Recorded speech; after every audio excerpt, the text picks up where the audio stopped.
মাসে তো বেশি দান করলে বেশি সওয়াব হয়, কি বলেন? যেমন একটা নফলের একটা ফরজ, তার দানও তো এরকম বেশি সওয়াব হবে। এখন আপনারা যদি কেউ কিছু দিয়ে আপনার সহযোগিতা করতে চান মাদ্রাসার, আমাদের ব্যক্তির জন্য না, দেখবেন প্রত্যেকটা প্রতিষ্ঠানে ইনশাল্লাহ 10-এর লাঠি 1-এর বোঝা, কি বলেন? এটা আমি একটু ইঙ্গিত দিলাম, আমি আপনাদেরকে চাচ্ছি না। আপনারা যদি দিতে চান যে 2টা ফ্যান দেব, যে এখানে পবিত্র কোরআন কারীম তেলাওয়াত হচ্ছে, একটা বক্স লাগে আমাদের, ধরেন বিশেষ করে কোরআন, ওদেরকে মস্ক কোরআন লাগে, কোরআন তেলাওয়াত শোনান লাগে, লাগে না বলেন? একটা বক্সের দাম নিম্নে, ভালো বক্সের দাম 10,000 টাকা, 8,000 টাকা, 6,000 টাকা, এর নিচের বক্স হয় না। যদি কেউ একটা বক্স দিতে চান, খুশি হয়ে যান, হুজুর একটা বক্স দেবো, ওরা কোরআন তেলাওয়াত শুনবে, আর কোরআন তেলাওয়াত মস্ক করাবেন, যান আল্লাহ তা আমার বাবার নামে মায়ের নামে একটা বক্স দিলাম, কি বলেন? আপনি পারেন না, আপনার এক আত্মীয় সে বড় লোক ধনী, তাকে বুঝান যে একটা মাদ্রাসা দান করলে আপনার বাবার নামে সব সদকা জারি হতেই থাকবে, কি বলেন? দেওয়া যাবেন ইনশাল্লাহ? জি, একটা বক্সের দাম নিম্নে 6,000 টাকা, 7,000 টাকা, 10,000 টাকা, 20,000 টাকাও আছে। যে যদি আপনি যদি না দিতে পারেন, আপনার আত্মীয় স্বজন পাড়া প্রতিবেশী যারা উদ্যুক্ত করেন, আপনি ইনশাল্লাহ আপনি সমপরিমাণ সব পাবেন। এখানে গান বাজনা হবে না, কোরআন তেলাওয়াত হবে। বলেন, আপনার বাবা নাই, আপনার দাদা নাই, দাদি নাই, দুনিয়া থেকে চলে গেছে, কবরে মানে কত বছর থাকতে হবে, কোন খোঁজখবর নিতে পারবেন? বলেন, আপনার সদকাতুল জারিয়া, দেখেন আপনি যেটা একটা সবের কাজ করে দিতে পারেন, আপনার সব সাথে যাবে ইনশাআল্লাহ। আর আপনার বাড়ি গাড়ি বিল্ডিং, আপনি যদি কালকেই মারা যান, আপনার বাড়ি গাড়ি সব পড়ে থাকবে।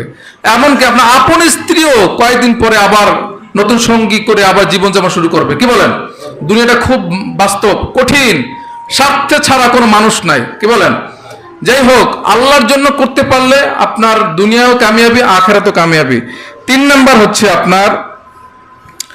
আপনারা যদি ইনশাআল্লাহ মাদ্রাসার দিকে এগিয়ে আসতে চান, ইনশাআল্লাহ প্রসার ইনশাআল্লাহ হবে। আমরা এই মাদ্রাসার জন্য আমরা ইনশাআল্লাহ একটা জমি ক্রয় করা হয়েছে, নাকি একটা জমি ক্রয় করা হয়েছে বলে আলহামদুলিল্লাহ, অনেক ভালো একটা জমি হয়েছে মাদ্রাসার নামে ইনশাআল্লাহ। যখন এই ছোট প্রতিষ্ঠান থেকে ইনশাআল্লাহ, আপনি দেখেন আমাদের এখানে বাউলকার পীর হুজুর আছে, আব্দুল কাদের সাহেব হুজুর আছে, আমি কিন্তু তার হাতেও লজ্জা না, আমি কিন্তু তার হাতেও দিয়ে একটা পিঠা পুরন খাইছি যখন বাউলকার আমি পড়ছি, আমি কিন্তু বাউলকারে শোনাইছি। কিন্তু আজকে বাউলকার আমরা যখন শুনাইতাম, যখন পড়তাম, উপর থেকে কিন্তু টপটপে পানি পড়তো গায়ে, আমি দেখেছি। আজ বাউলকার বিল্ডিং হয়েছে না বলেন? এরকম প্রত্যেকটা প্রতিষ্ঠান কিন্তু এইভাবে আস্তে আস্তে আস্তে বড় হয়, হয় কিনা বলেন? জান্নাতুল বাকি ছোট ছিল না, একসময় টিনে ছিল না, বলেন অনেকে দেখছেন না, আজ 5 তলা হয়েছে। এই আপনার কি কয় এটারে, থানা মাদ্রাসা ইসলামিয়া থানা মাদ্রাসা, এটা বড় হয়েছে। কিন্তু এই মাদ্রাসা বেশি ভালো বড় হওয়া, ছাত্র বেশি হওয়া, এটা আপনার খুশি না বেজার? বলেন, আখিরাতের একটা বীজ রোপণ করা, এখানে তো আপনার জান্নাতের একটা নাজাতের জরিয়া হয়ে যাবে, কি বলেন? যাই হোক, আমরা সকলে চেষ্টা করব ইনশাআল্লাহ। আল্লাহ তাআলা আমাদের সকলকে বোঝার আমল করার তৌফিক দান করুক।